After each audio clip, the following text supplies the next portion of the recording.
Hola amigos, bienvenidos y buen día. Vamos a hablar en este video sobre una duda que me ha llegado unas 4 o 5 veces esta última semana. Entonces creo que es buen momento para sacarla.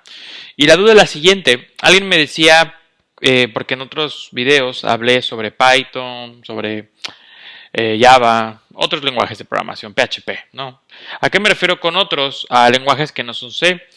Y por ahí se hizo una discusión en un hilo. Revisen los videos, ahí lo pueden ver en un hilo, en donde había algunos que decían que odiaban que les enseñaran a programar en C, que por qué si existen cosas más sencillas se enseña a programar en C, que eran muy viejos los maestros y que de seguro por eso les enseñaban a programar en C y un montón de cosas. Bueno, debido a eso, vamos a hacer este video en donde vamos a explicar un poco de dónde viene esa idea de programar o enseñar en un principio en C. ¿Okay? Y bueno, ¿a qué viene eso? Normalmente, para empezar, bueno, es muy sencillo. C es el lenguaje, por decir, padre de muchos de otros de lenguajes. Y normalmente muchos derivan de C, o la mayoría derivan de C. Entonces, ¿a qué nos referimos con que derivan? Podemos decir que se copian o se hacen algunas cosas muy iguales.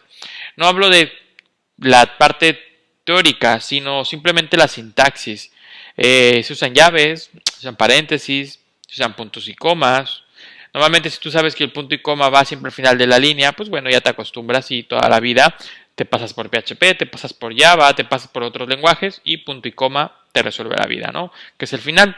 Bueno, por ahí tiene cierta razón. Entonces, ¿qué es lo que sucede? Pasa que como C durante mucho tiempo era el lenguaje usado para enseñar a programar, pues simplemente se cree que es una buena opción. Ese digamos que es el argumento más estúpido, pero es uno de los argumentos. Todas las demás personas aprendieron a programar en C, pues sí, probablemente te funcione igual aprender a programar en C. Puede ser, ¿ok? No digo ni que sea lo mejor ni lo peor, simplemente pues cada quien, pero aquí viene un argumento mucho más importante y que no siempre se utiliza. La mayoría de los lenguajes derivan de C. Entonces, la sintaxis y cosas que ya se hacen en C se van a hacer en otros lenguajes.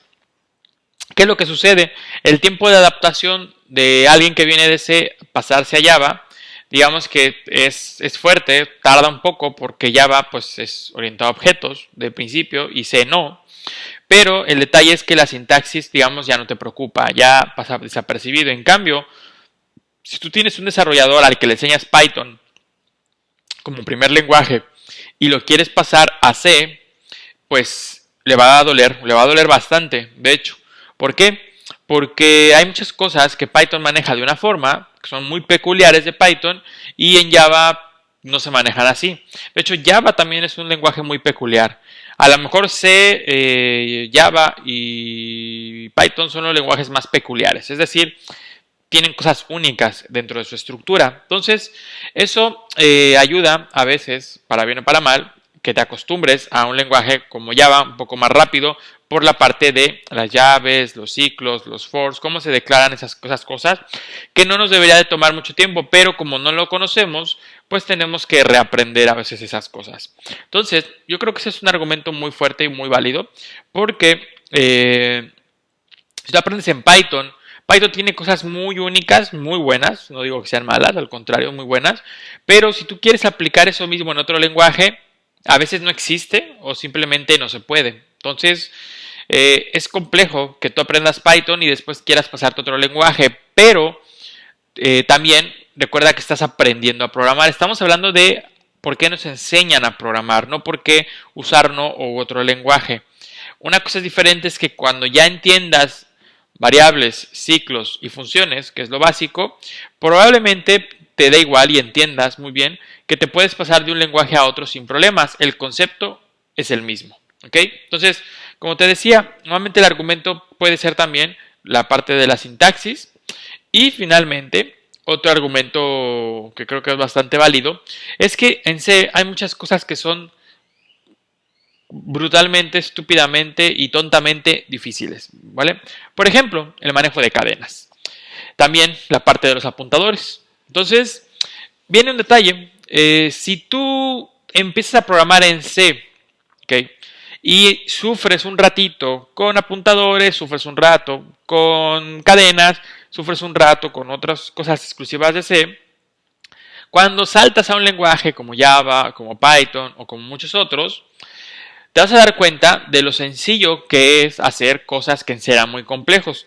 O sea, no es que te quieran joder la vida, simplemente te quieren abrir los ojos de lo complejo que es hacer ciertas cosas para que también tú entiendas mejor al lenguaje de programación, entiendas mucho mejor el ciclo de compilador, de bla bla bla, de ejecutable, código objeto, todo ese ciclo, y también entiendas un poco más la lógica de la programación, ¿ok? Que también se me hace un argumento muy válido. Para, si ese es tu objetivo, creo que es muy válido, porque alguien a lo mejor aprende a programar y Python ve las cadenas y se le hace muy fácil. Sabemos que Python todo es un objeto, entonces es más fácil a veces hacer algunas cosas con los objetos, pero ya las cadenas como se manejan en C pues son un jodido lío. Entonces, si ese es un argumento, creo que bastante bueno, pero al final siempre, y siempre lo comento, son gustos. Son gustos tanto de maestros como de universidades, como de institutos. Yo creo que algo que debe importar mucho para la decisión de enseñar a programar es el ambiente en el que se va a mover el estudiante. Y por ejemplo, si en México están programando en Java, ¿por qué no enseñarle Java? Porque pues a lo mejor es una buena oportunidad. Obviamente a veces hay cosas que son difíciles, por ejemplo PHP. A lo mejor es un lenguaje no tan bien pagado como otros. Tienes que tener un muy alto nivel de PHP para recibir un salario muy bueno, decente. Pero entonces sabemos que un chico de universidad pues tiene que empezar por algo. Pero a lo mejor ese pues no va a ser en primera, digamos, primera opción la mejor para tener un buen sueldo. Entonces ahí se tienen que tomar decisiones, se tiene que ver eso, se tiene que ver la oferta, la demanda que hay para saber con qué lenguaje se le va a enseñar a un chico. ¿Ok? Entonces, espero haberte explicado bien las 3 razones por las que creo que se sigue enseñándose en las universidades. Puede gustarte, puede no gustarte, pero bueno, eso es lo que pasa. Eso lo he hablado con otros docentes también de otras universidades. Y no pasa nada, tú apréndelo, estúdialo y después vas a ver que todo te va a ser mucho más fácil, no te preocupes. Muchísimas gracias por habernos acompañado en este vídeo. Recuerda que si te gustó el vídeo, manita arriba. Nos vemos y recuerden siempre sugerir aquí abajo los temas para que podamos seguir haciendo material de este tipo. Nos vemos. Bye bye.